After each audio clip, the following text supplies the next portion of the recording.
በተለያየ አጋጣሚ አዲስ አበባ ውስጥ ሚኪላንድ የሚባለውን የኮንዶሚኒየም ሳይት ሰምታችሁ ታውቃላችሁ ብዬ አስባለሁ። ወይም እሱን ካላወቃችሁት ደግሞ ሚኪላንድ የሚባለውን የህፃናት ማሳደጊያ ወይም ካልሆነ ደግሞ ድሮ ሚኪላንድ የሚባል ሰው ህይወቱ አልፎ የእሱ አስክሬን ሲፈለግ ምናምን የነበረውን በተለይ ደርግ ሊወድቅ አካባቢ የነበረውን ታሪክ በተለያየ አጋጣሚ ሰምታችሁ ይሆናል።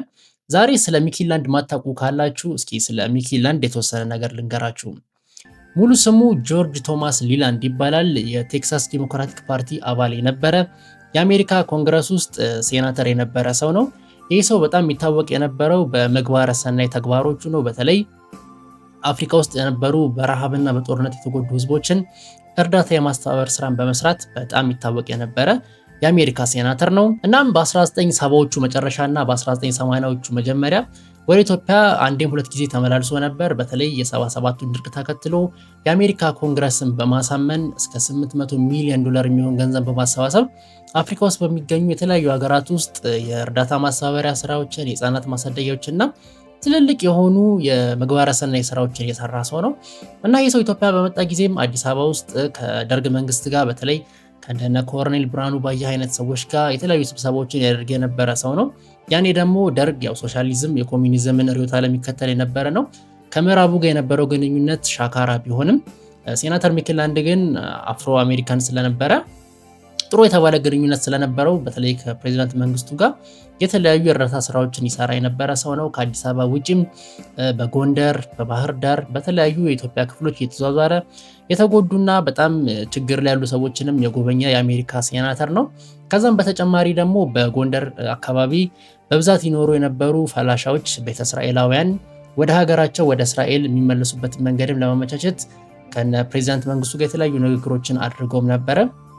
በኋላም ያው በኦፕሬሽን ሰለሞን ከ83 በኋላ የተወሰኑ እስራኤላውያን ከኢትዮጵያ ወጥተው የሄዱበትን ዘመቻንም ፋውንዴሽኑን መሰረቱን ያስቀመጠ የአሜሪካ ሴናተር ነው ሚኪላንድ ማለት ነው። እና እንደነገርኳችሁ ኢትዮጵያ ውስጥ የተለያዩ የእርዳታ ጣቢያዎች ነበሩ። ከነዛ ውስጥ አንዱ በሆነው በፒኔዶ የተባለ የስደተኞች ጣቢያ ጋምቤላ ውስጥ የሚገኝ ነው።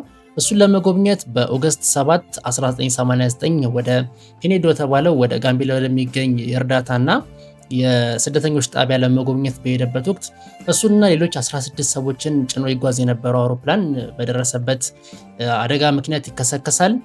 በዛ አደጋም ራሱ የሚኪላንድ ሕይወት ጨምሮ ተሳፋሪዎች የነበሩት 16ቱም ተሳፋሪዎች ሕይወታቸው ያልፋል። ይህን ተከትሎም የአሜሪካ መንግስት በተለይ የፕሬዚዳንት ጆርጅ ኤች.ደብሊው ቡሽ አስተዳደር የደርግ መንግስት ላይ ጫና በማድረጉ የደርግ መንግስት የአሜሪካ አየር ኃይል ኢትዮጵያ ውስጥ ገብቶ የአስክሬን ፍለጋውን እንዲያደርግ ፍቃድ ሰጥቶ ነበረ።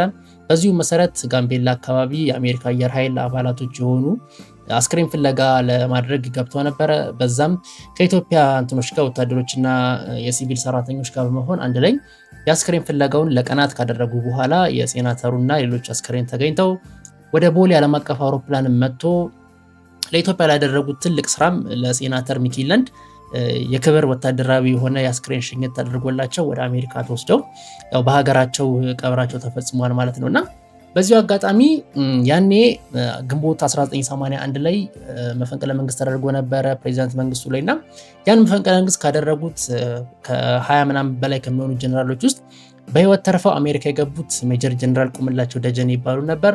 እሳቸው ከኢትዮጵያ እንዲያመልጡ ትልቁ ሚና የተጫወተው ይሄ የሚኪላንድ አስክሬን ፍለጋ ዘመቻ ነው። በተለይ የአሜሪካ አየር ኃይል ንብረት የነበረች ሄሊኮፕተር በአየር ጸባይ ምክንያት በጉራጌ ዞን እንድብራ አካባቢ አርፋ እንደነበርና ያኔም ጀነራሉን ጭና ከኢትዮጵያ እንደወጣች ይጠረጠራል። እሳቸውም ደርግ በእግር በፈረስ ሲፈልጋቸው መጨረሻ ላይ እዛ አሜሪካ ገብተው ቪኦኤ ላይ ኢንተርቪው ሲሰጡ ደርግ ራሱ ደንግጦ ነበር።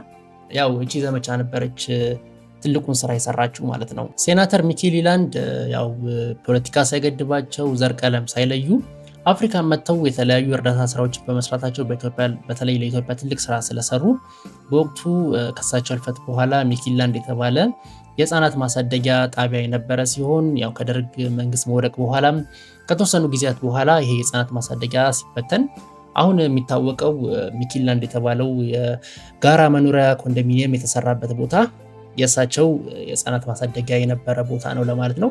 ለማንኛውም ታሪኩን ማታውቁት ሰዎች ስለ ሚኪላንድ እንዲያጠራ አድርጌ ነገርኳችሁ። እንደዚህ አይነትና ተመሳሳይ ቪዲዮዎች በብዛትና በአይነት የዩቲዩብ ቻናል ላይ ይገኛል። የዩቲዩብ ቻናሉን ሰብስክራይብ እያደረጋችሁ በውስጡ ያሉትን ቪዲዮዎች እንድታዩ ጋብዛችኋለሁ።